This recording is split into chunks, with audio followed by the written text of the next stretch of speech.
শেখ হাসিনার বাংলাদেশে আইনের জন্য ওর যে বিচার মানে আদালতে আইনের প্রতি যে বিচার হয় ওর জন্য এই সব বিচারটাই দেওয়া হয়। আমার দুইটা সন্তানদের যে এতিম করলো। কায়কোবাদ ছাড়া কেউ খোঁজ নেয়নি আশুলিয়ায় পুড়িয়ে ফেলা আবুল হোসেনের স্ত্রী সন্তানের। 5ই আগস্ট গণভবন ঘেরাও আন্দোলনে যোগ দিতে যাওয়ার পথে আশুলিয়ায় পুলিশের গুলিতে নিহত হন মুরাদনগরের আন্দিকোট ইউনিয়নের ফুলঘর গ্রামের ইসমাইল। তার লাশ পুলিশ ভ্যানে তুলে আগুনে পুড়িয়ে দেওয়া হয়। নিহত আবুল হোসেন 2 সন্তানের জনক। দিনমজুরের কাজ করতেন তিনি। স্বামীকে হারিয়ে অসহায় স্ত্রী লাকি বেগম। বৈষম্য বিরোধী আন্দোলনে নিহত এ পরিবারকে সার্বিক সহযোগিতার আশ্বাস দিয়ে 50,000 টাকা আর্থিক সহযোগিতা ও দোয়ার আয়োজনের জন্য 15,000 টাকা দেন সাবেক মন্ত্রী ও কেন্দ্রীয় বিএনপির ভাইস চেয়ারম্যান কাজী শাহ মুফাজ্জল হোসেন কায়কোবাদ। 5 তারিখ দুপুর 12টা বাজে বের হয়ে গেছে আর বলছে যে মানে সবার সাথে বলে গেছে যে আমি শেখ হাসিনার প্রধান মহিলার মিছিল থেকে আসবো না। তখন ছাত্র জনতার জন্য ওই মিছিল ছিল, তো 12টা বাজে বের হয়ে গেছে। তারপর অনেকগুলো জায়গা হয়েছে, কোনো রকম আর সবাই ফিরছে কিন্তু আর ফিরে নাই।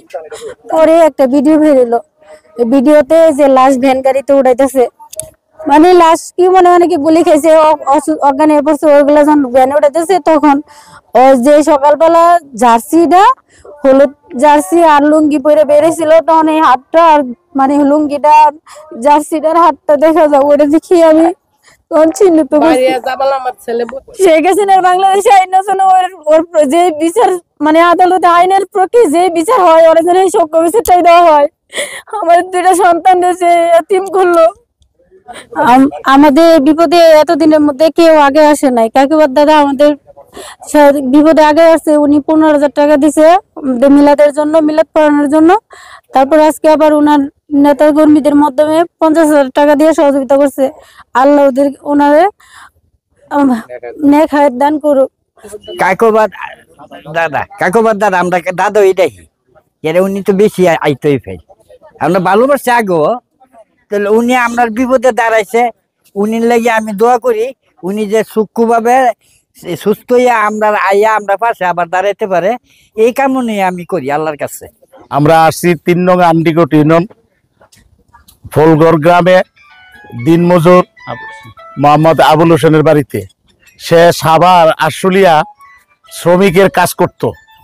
ওইখানে ছাত্রবিরোধী বৈষম্য আন্দোলনে অংশগ্রহণ করায় তাকে পুলিশ এবং আওয়ামী গুন্ডারা ধরে নিয়ে তাকে ভ্যানে উঠে পুড়িয়ে মেরে ফেলছে। এই খবরটা পর্যন্ত তার পরিবার জানতো না। বেশ কয়েকদিন পরে ফেসবুকে বিভিন্ন মাধ্যমে যাই না তার সে যে মারা গেছে এরা নিশ্চিত হয়েছে।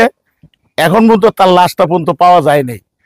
দাদা বিদেশে আছে, আমাদের প্রিয় নেতা কাজী শাহ মুফাজ্জল হোসেন কায়কোবাদ সাহেব, উনি বিদেশ থেকে যেভাবে উনি খবরটা পেয়ে আমাদেরকে এই আবুল হোসেনের বাড়িতে পাঠাইছে। আমরা তার যেই মর্মান্তিক দৃশ্য দেখলাম, এত অসহায় এত গরিব যে এটা ভাষায় প্রকাশ করার মতো না। তার 2টা বাচ্চা আছে, ছেলে এবং তার ওয়াইফ আছে, তার আব্বা আছে, আম্মা আছে, বাড়ি তার বউ আছে। তার বাড়িতে এমন কোনো অবস্থান নাই যে এই বাচ্চাটি নিয়ে কোনো রকমে দিন যাপন করবে। এই সুবাদে দাদা আমাদেরকে পাঠাইছে এবং নগদ 50,000 টাকা ওনার নিজের তহবিল থেকে সাহায্য করেছেন। এবং গতকাল মিলাদ পড়ানোর জন্য 50,000 টাকা দিয়েছেন, 15,000 টাকা দিয়েছেন। এবং মিলাদ পড়াইব যে এই টাকাটা পর্যন্ত ছিল না। 15,000 টাকা পাঠানোর পরে তার মিলাদটা হয়েছে। তার জন্য আমরা দোয়া করি ভবিষ্যতে দাদার নির্দেশে দাদার সহযোগিতা আমরা তার পাশে থাকবো।